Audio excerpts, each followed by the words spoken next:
बड़ी देर से सोच रहा हूँ कि आपको हित चिंतक कहूँ या हित शत्रु। आज अचानक आप विकल्पों की भाषा बोलने लगे।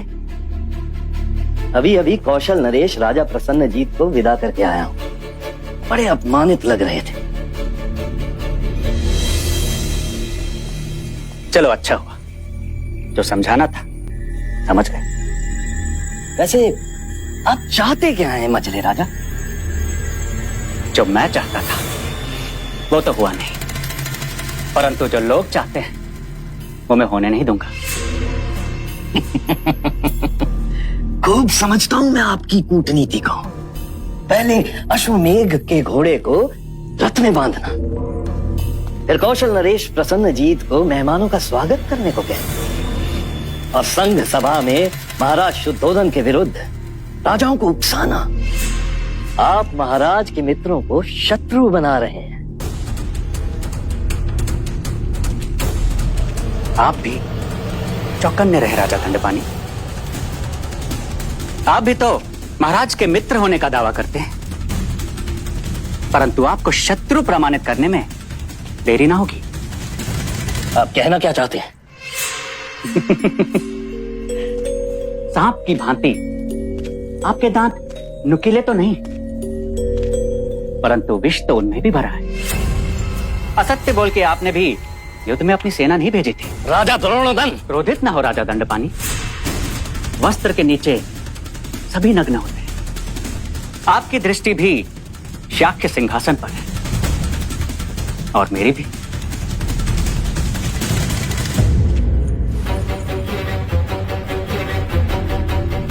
कहा ना, वस्त्र के नीचे सभी नग्न होते हैं।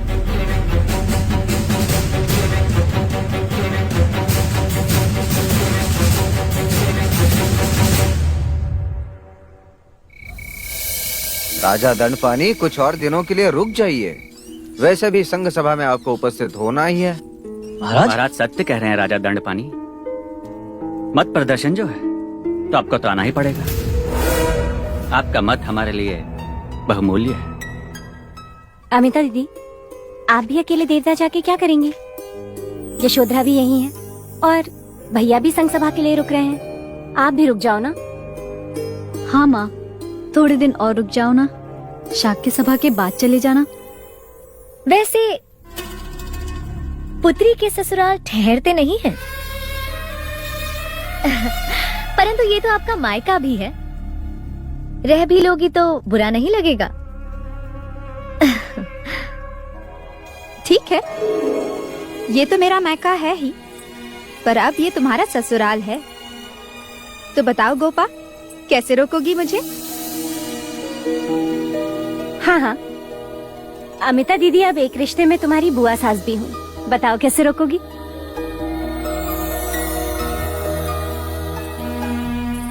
अमिता बुआ जी, आपसे विनती है, जब आप इतने दिनों बाद विवाह में आई हैं, तो कुछ दिन और रुक जाओ, जिससे इस नई वधू को आपकी सेवा का अवसर मिले।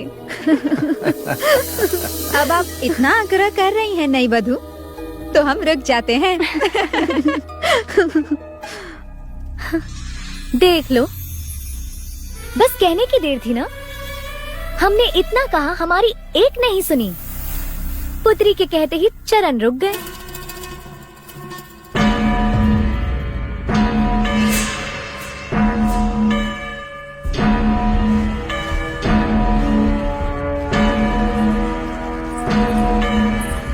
यह इस समय कौन आया है? कमु का देखो कौन आया। जी महाराज।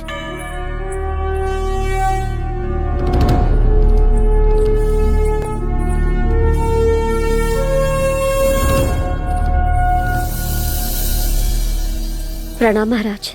मोहिनी, इस समय? कहो क्या बात है? क्षमा करें महाराज, जो इस समय आना पड़ा। विवाह के पश्चात राजमहल से सारी गणिकाएं रंगमहल में आ चुकी हैं, परंतु महाराज कंचनी अभी तक नहीं लौटी।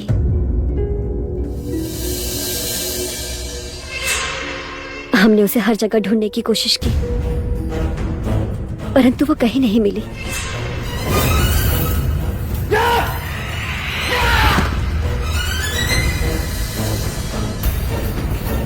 क्या किसी ने कंचनी को राजमहल में कहीं देखा है? नहीं महाराज। जी महाराज, मेहंदी की रात को मैंने कंचनी को राजकुमारी यशोधरा के कक्ष से बाहर आते देखा था। हाँ, वो मुझसे मिली थी। तुम्हारा संदेश मिलने पर जब मैं तुमसे तालाब पर मिलने जा रही थी, तब कंचनी ने ही मुझे रोका था कि युवराज कुमारों के साथ चौसर खेल रहे हैं और हल्दी के पश्चात महल से बाहर जाना मना है। पर मैंने तो तुम्हें तालाब पर बुलाया नहीं था। तो फिर कामुका ने मुझसे ये क्यों कहा कि आपने मुझे तालाब पर मिलने बुलाया है?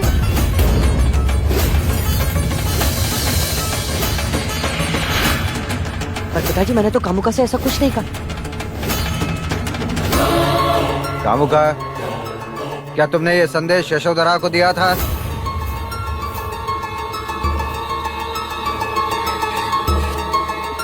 हाँ महाराज। किसके कहने पर दिया था?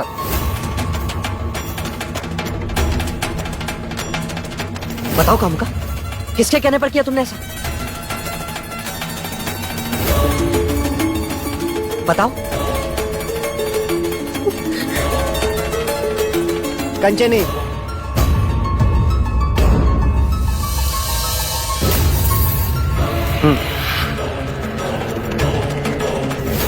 हाँ,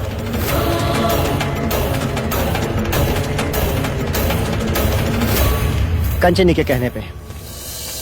तुम कैसे जानते हो? जब कंचनी कामुका को संदेश देने का काम सौंप रही थी, उस समय मैं वहां उपस्थित था। कंचनी मेरी सेवा में थी। हाँ हाँ। पर ज्येष्ठ, ऐसा झूठा संदेश कंचनी ने कामुका को क्यों दिया? ये मैं कैसे जान सकता हूँ महाराज?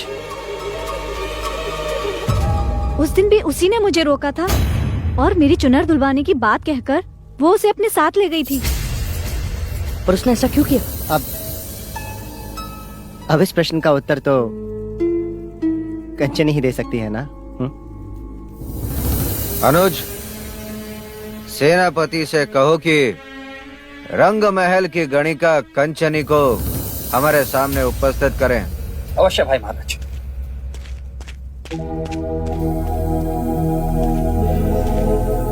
आप चिंता ना करें मोहिनी देवी, कंचनी कहाँ है और उसने ऐसा क्यों किया, इस प्रश्न का उत्तर हम जल्दी ही ढूंढेंगे। जी प्रणाम महाराज।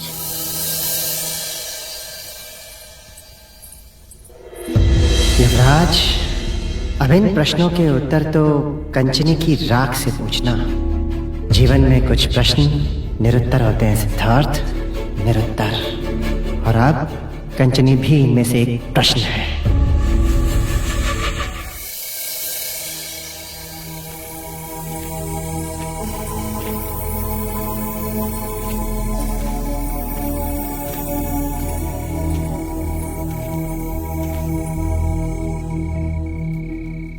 चांद देख रहे हो?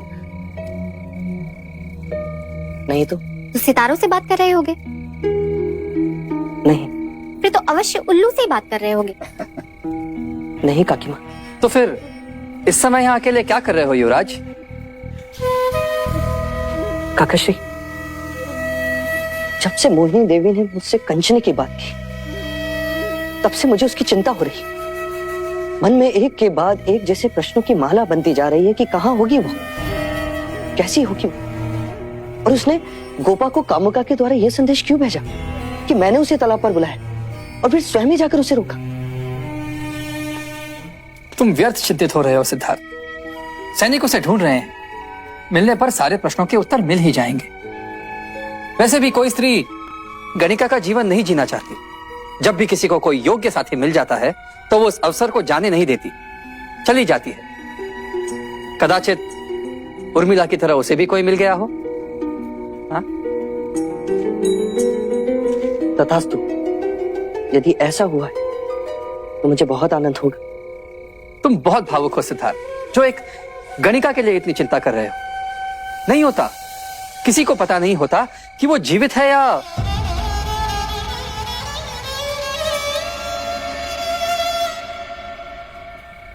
और रात्रि के इस प्रहर तो वर को वधु के पास होना चाहिए।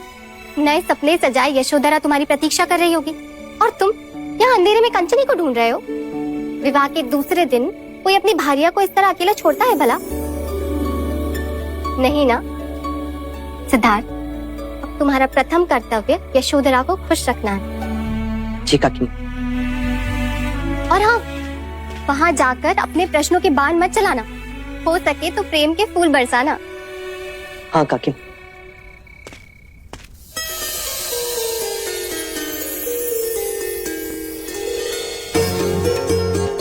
राजकुमारी यशोधरा, युवराज सिद्धार्थ पधार रहे हैं।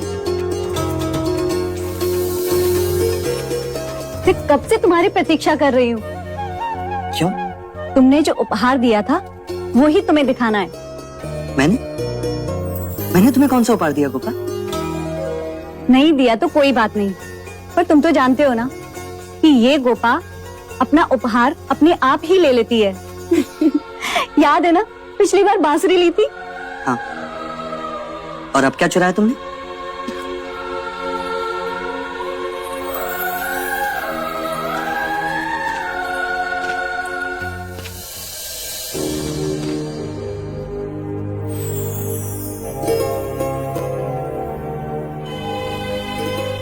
अब कहो, तुमने इसमें रंग कब भरे? नहीं जानता गोपा। कदाचित तुम्हारी याद मुझे इस मूर्ति के पास ले गई होगी और अचानक मैंने रंग भर दिया। तुम्हारी प्रेम की ये रीत मुझे बहुत पसंद आई। बस इसमें एक कमी रह गई है। कौन सी? ढूंढो तो मानू। देखो ध्यान से।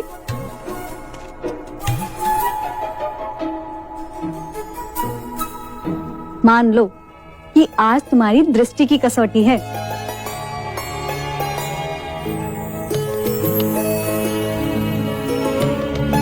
इस मूर्ति में केवल तुम्हारी प्रेयसी दिखाई दे रही है, पत्नी नहीं।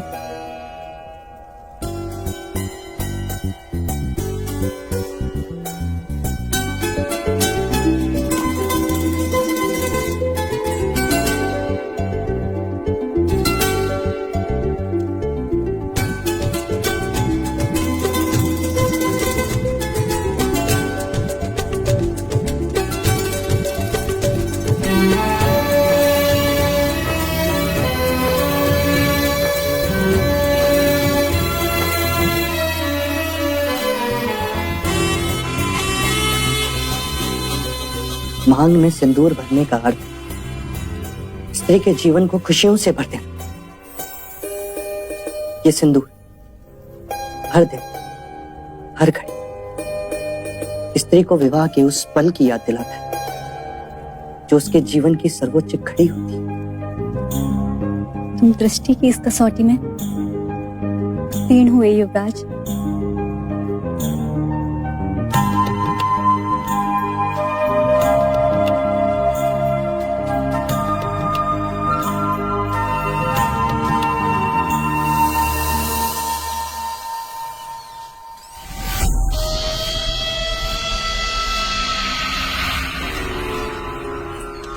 उत्तर दो देव। क्या एक ही प्रश्न तुमसे बार बार पूछना पड़ेगा? मैंने कहा उत्तर दो देव। जब वो कंचनी की बात से अवगत नहीं है तो फिर आप क्यों उसे? तुम चुप रहो मंगला। जितना तुम इसे जानती हो उससे अधिक मैं इसे जानता हूं। आंखें बता रही इसकी। बोलो देव, उस कंचनी के कारण तुम पहले भी चर्चा में आ चुके हो। यदि इस बार भी तुमने कुछ किया और प्रत्यक्ष आ गई तो वो नहीं आ सकती। नहीं आ सकती?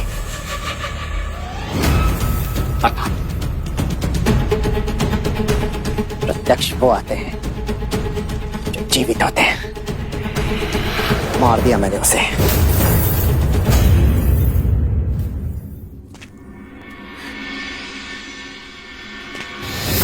क्यों मारा तुमने उसे? बताओ क्यों मारा तुमने उसे? क्योंकि यशोधरा की जगह वो आ गई थी। यशोधरा, कहना क्या चाहते हो तुम? क्या करने जा रहे थे तुम यशोधरा के साथ? देवदत्त, उसका अपहरण?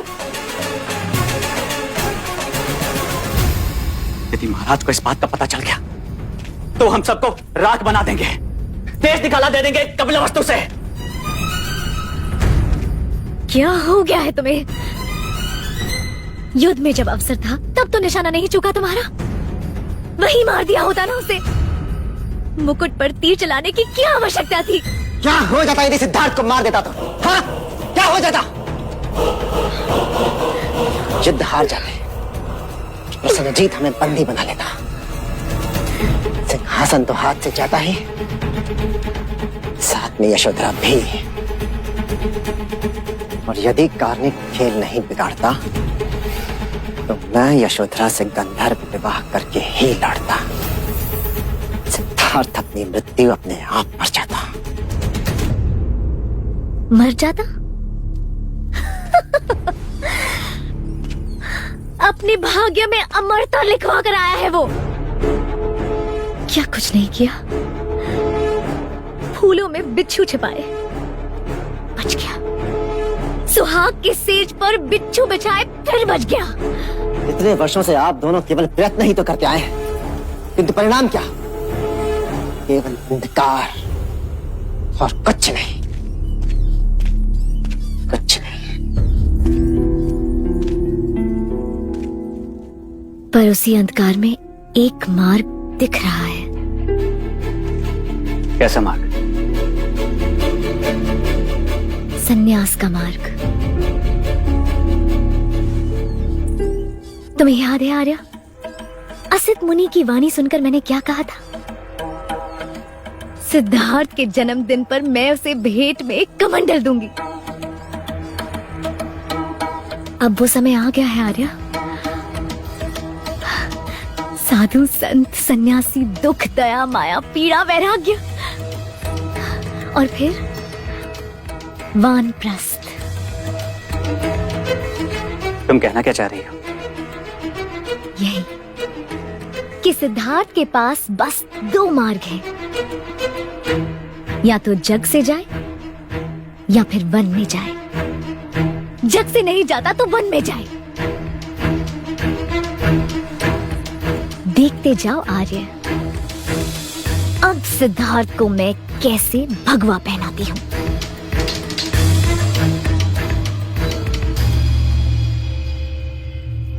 ये देखो सिद्धार्थ, ये है 7 खंडीय आवास, ये है 9 खंडीय आवास, और ये 12 खंडीय आवास।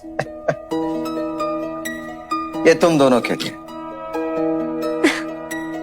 ताकि तुम हर ऋतु में वैवाहिक जीवन का आनंद ले सको।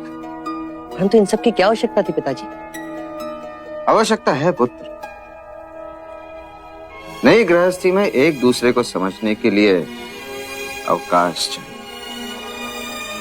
तो फिर पिताजी, मैं और गोपा इन आवासों से दूर ऐसे शांत स्थान पर जाना चाहेंगे जहां प्रकृति का आवास हो, जो निसर्ग के समीप। जैसे तुम चाहो। एक उपहार आपने अपने पुत्र को दिया, तो अब एक उपहार मैं भी अपनी बहू को देना चाहती हूँ। अवश्य अवश्य। लौशिका,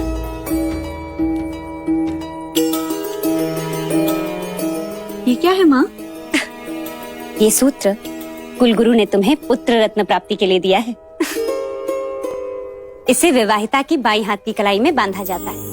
कहते हैं जिस दिन संतान का आगमन संभव हो जाता है, ये सूत्र अपने आप छूट जाता है। माँ, क्या तुम सचमुच इन सब बातों पर विश्वास रखती हो? विश्वास एक परंपरा है सिद्धार्थ, और हमें उन नियमों का मान रखना चाहिए। परंतु समय के साथ उन्हें परिवर्तन होने चाहिए। क्षमा करें माँ, पर कहते हैं हमारे पूर्वज जंगलों में रहते थे, निर्वस्त्र घूमते थे, पर हम सब तो वस्त्र पहनते हैं। वो पेड़ों और गुफाओं में सोते थे, हमने हमारे सोने के लिए आवास बनाए। वो शिकार करते थे, हम धान उगाते। परिवर्तन तो सब जगह है, तो इन नियमों में क्यों नहीं? सिद्धार्थ, कुछ बातें ईश्वरीय होती हैं, उन्हें बदलना ठीक नहीं। यही तो प्रश्न है कि मैंने केवल ईश्वरीय बातें सुनी। इन बातों को कहते हैं ईश्वर को तो किसी ने नहीं सुना।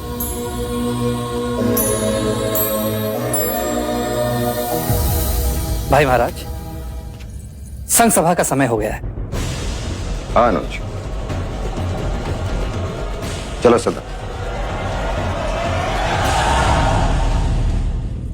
आज संघ सभा में हम पर कई प्रश्नों के तीर चलाए जाएंगे और उन सभी प्रश्नों के उत्तर हमारे पास हैं पिताजी। यदि हमारे निष्ठा पर कोई प्रश्न करे तो तुम्हें शांत रहने की कोई आवश्यकता नहीं, चाहे मतदान पर उसका जो भी प्रभाव पड़े। आप निश्चिंत रहें, हमारी प्रामाणिकता ही हमारी शक्ति है पिताजी। सत्य हमारे पक्ष में, संपूर्ण शाक्य संघ मिलकर भी उस सत्य को झुठला नहीं सकता।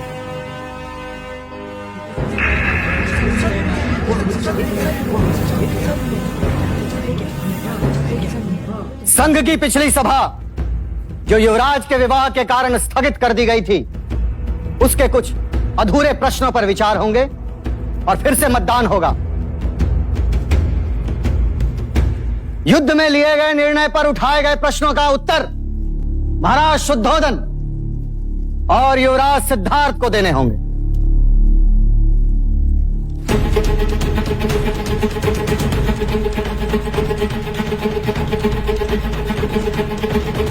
भाई महाराज, आप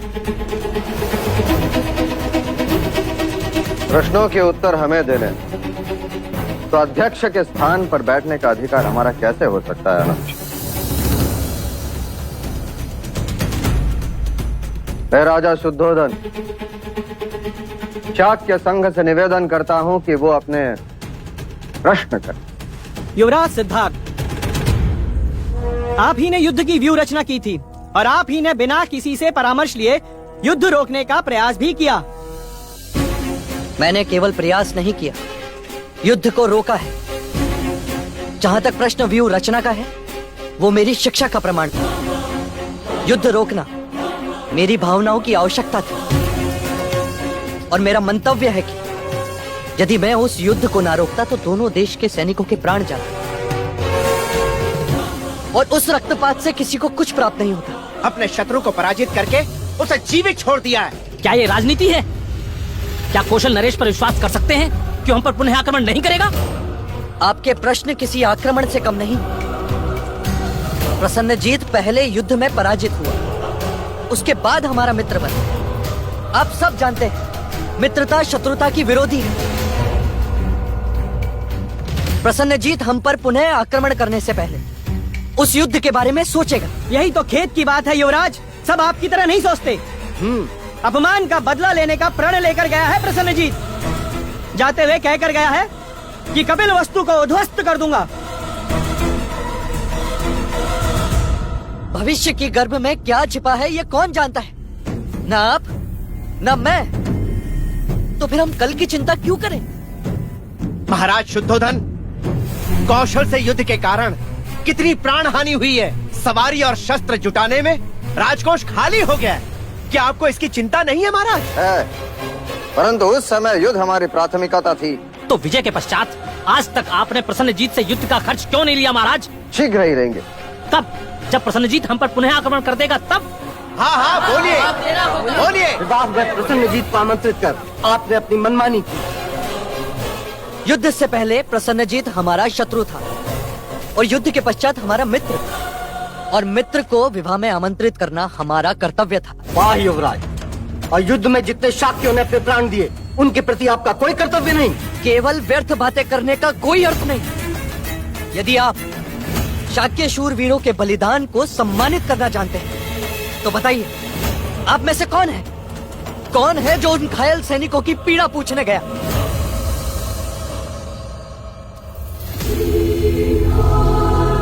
होठों की भाप से चूल्हे नहीं जलते, अपाहिजों का जीवन नहीं चलता, केवल आपकी जिह्वा चलती है। और ये बात मैंने पहले भी कही है और आज भी कहता हूँ, युद्ध केवल रणभूमि में नहीं लड़े जाते, युद्ध पश्चात उन घायल सैनिकों के घरों में युद्ध लड़े जाते हैं। आप तो केवल इस तलवार का रक्त पहुंचकर अपनी विजय की गाथा का शौर्यगान करते हैं, लेकिन वो अपाहिज, वो निराधार, अपना जीवन अंधेरे में व्यतीत करते हैं। कुछ सुध है आपको इस बात की? युद्ध हम भी नहीं चाहते, परंतु कोई हम पर आक्रमण करेगा तो तलवार म्यान से निकालनी ही पड़ती है, सुरक्षा के लिए, शांति के लिए, अपने देश की रक्षा के लिए। हाँ हाँ अवश्य।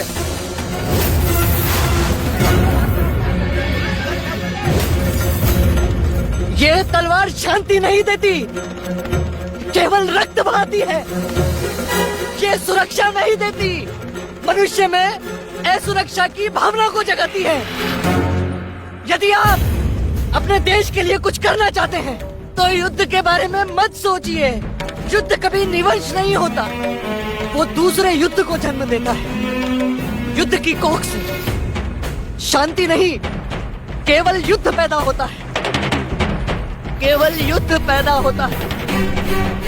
आज मैं संघ से प्रार्थना करते हुए यही कहना चाहता हूँ कि मैं हमेशा शांति का साथ दूंगा, चाहे युद्ध लड़ने वाले मेरे साथ हो या नहीं।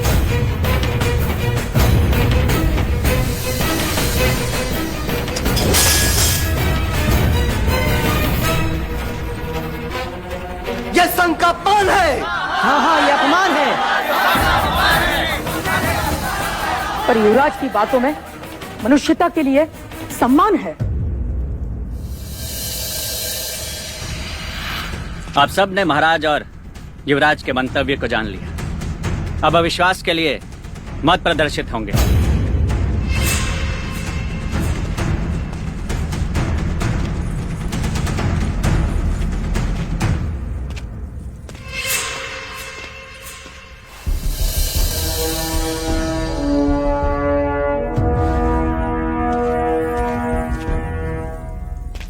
शाक्य संघ अध्यक्ष होने के नाते मत प्रदर्शन से पहले मैं संघ से कुछ निवेदन करना चाहता हूं। जो शाक्य राजा मेरे और सिद्धार्थ के पक्ष में हैं, वो अपनी तलवार मेरे दाहिने ओर रखें, और जो हमें विरोध कर रहे हैं वो अपनी तलवारें मेरी बाईं ओर रखें। यदि मतों में मैं पराजित रहा तो मैं अभी से यह मुकुट नहीं पहनूंगा, और यदि मैं जीत गया तो जिस राजा ने मेरे भाई और तलवार रखी है वो आज से मुकुट नहीं पहनेगा।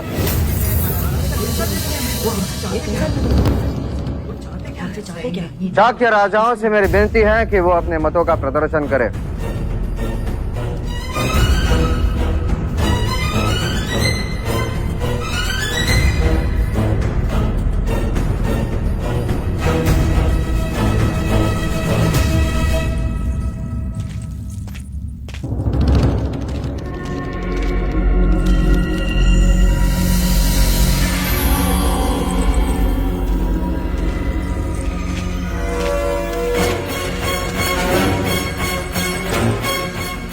पहले आप विरोध में मत डालिए, फिर मैं जाऊंगा मंझले राजा।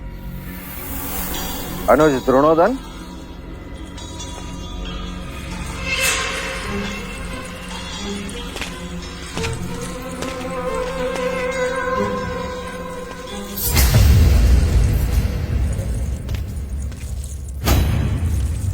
राजा दंडपानी,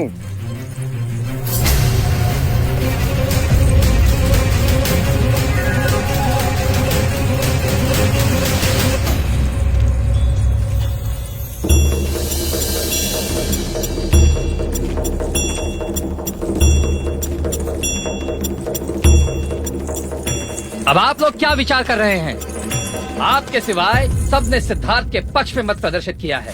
अगर आप विरोध में करोगे तो आप ही बिना मुकुट के घूमोगे। ये सभा अब आपके लिए नहीं रुक सकती।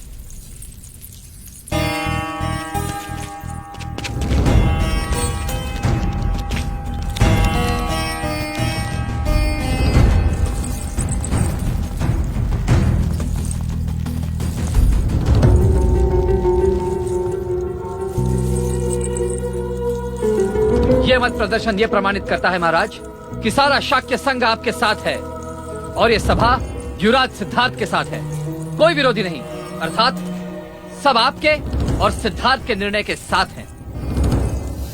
महाराज शुद्धोधन की, महाराज शुद्धोधन की, महाराज शुद्धोधन की, महाराज शुद्धोधन की, महाराज शुद्धोधन की, महाराज शुद्धोधन की, महाराज शुद्धोधन की, महाराज शुद्धोधन की, महाराज शुद्धोधन की। महाराज जी, ये काढ़ा पीजिए। हाँ, पीजिए। महाराज प्रसन्नजीत पधार रहे हैं। और लीजिए थोड़ा सा। आपने हमें बुलाया? वो कल की बात थी, तुम आ जा रहे हो। जब स्वास्थ्य ठीक ना हो तो मनुष्य को अधिक बोलना नहीं चाहिए। मेरा तो स्वास्थ्य ही ठीक नहीं, तुम्हारे तो विचार ही ठीक नहीं। एक बार पराजित हो चुके, पुनः शाक्यों से युद्ध आत्मघात होगा। अब जो युद्ध होगा वो हमारे आत्मसम्मान के लिए होगा, हमारे अपमान का प्रतिशोध होगा। मित्र बनाकर उन्होंने हमारी पीठ पर वार किया। प्रसन्नजीत, प्रतिशोध के लिए युद्ध करना मनुष्य की बुद्धिमानी नहीं है। तुम अच्छी तरह से जानते हो कि सिद्धार्थ के विवाह में सारे पड़ोसी राजा उपस्थित थे। मैं किसी राजा का भय नहीं, शाक्यों से युद्ध अटल है पिताजी। महाराज, महाराज, महाराज, कपिल वस्तु स्वस्थ होके रहेगा। महाराज, महाराज, महाराज।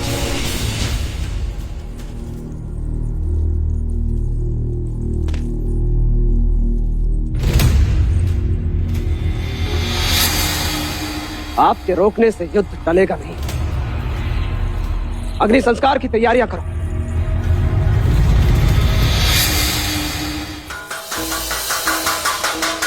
मंगल मंगल मंगल, केवल शुभ मंगल हो। क्या बात है काकी माँ, आप बड़ी प्रसन्न दिख रही हैं। केवल मैं ही नहीं, सारा महल, पूरा राज्य, सब खुश हैं। पूछे तो क्यों? क्योंकि युवराज, तुम शीघ्र ही महाराज बनने वाले हो। अरे त्याज दो उदासी, खुशियां मनाओ। आज शाक्य संघ की परिषद में किसी भी राजा ने तुम्हारे विरुद्ध मत नहीं दिया ना? हाँ काकी माँ, ये घटना अपने आप में एक आश्चर्य है। खुशी का आश्चर्य पुत्र, खुशी का आश्चर्य। अब शीघ्र ही तुम्हारा राज अभिषेक हो जाएगा,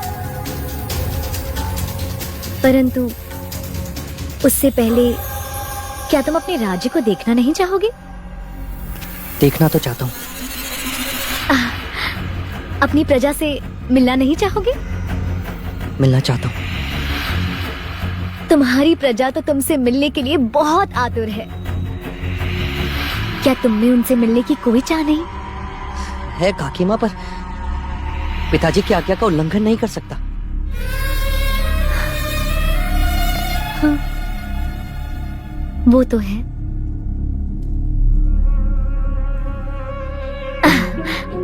इधर आओ।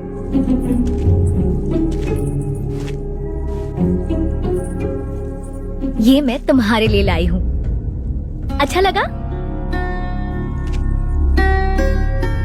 अरे वे, इसे मत खोलो, इसे बंद ही रहने दो। ये तो तुम्हारे लिए है ना? परंतु खोल कर नहीं देखूंगा तो मुझे पता कैसे चलेगा इसमें क्या है? वही तो मैं कह रही हूँ पुत्र, इतनी छोटी सी डिब्बे को खोलने के लिए इतनी आतुरता, और इतने बड़े राज्य को देखने के लिए कोई आतुरता नहीं। महाराज तो उत्सव मनाकर, तुम्हारे सर मुकुट रखकर शीघ्र ही तुम्हें शाक्य राजाओं का महाराज घोषित कर देंगे। परंतु पुत्र, उससे पहले तुम्हें अपनी उस प्रजा को जानना चाहिए जिस पर तुम राज करने वाले हो।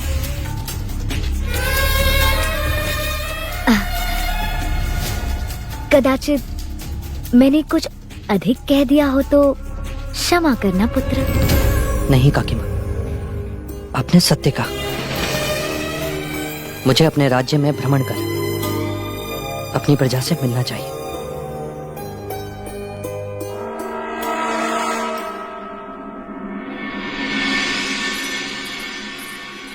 बधाई हो महादेवी, बधाई हो। गरीबों में अन्न बांटो, ब्राह्मणों को दान देकर खुश करो। आज तुम्हारे पुत्र ने शाक्य सभा में सभी राजाओं का वाक कर दिया। सब बस उसे सुनते रहे, उसके विचारों से प्रभावित होते रहे। किंतु हुआ क्या देव, विस्तार में कहिए। जानने के लिए केवल इतना है महादेवी कि आज शाक्य सभा में युवराज सिद्धार्थ के विरुद्ध एक भी मत नहीं पड़ा। अरे वाह, तो यहाँ भी मेरे पुत्र का यशोगान चल रहा है। मैं चाहता हूँ कि अब सिद्धार्थ ही राज का कारोबार संभाले, उसकी कार्य पद्धति को समझे, जाने, ताकि मैं उसका राज्याभिषेक कर सकूं और राजपाट के बंधन से मुक्ति पा सकूं। राज्याभिषेक? परंतु आज ही तो आपने कहा था कि मैं और गोपा जहां जाना चाहें वहां जा सकते हैं। हाँ, मैं अब भी उस कथन पर कायम हूँ। राज्याभिषेक बाद में होगा। बोलो, कहाँ जाना चाहते हो? कपिलवस्तु की सीमाओं के बाहर।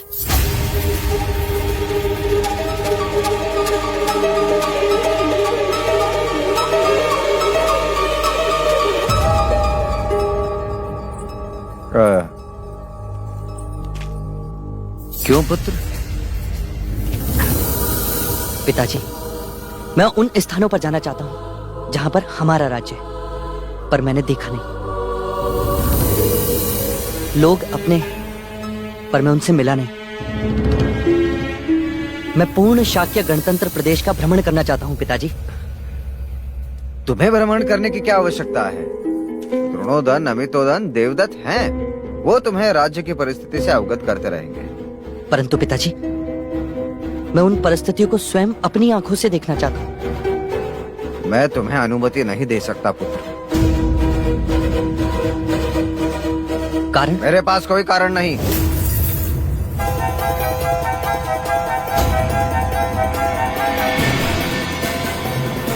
तो फिर मैं भी राज्य का कार्यभार नहीं संभाल सकता, अपना राज्याभिषेक नहीं करवा सकता।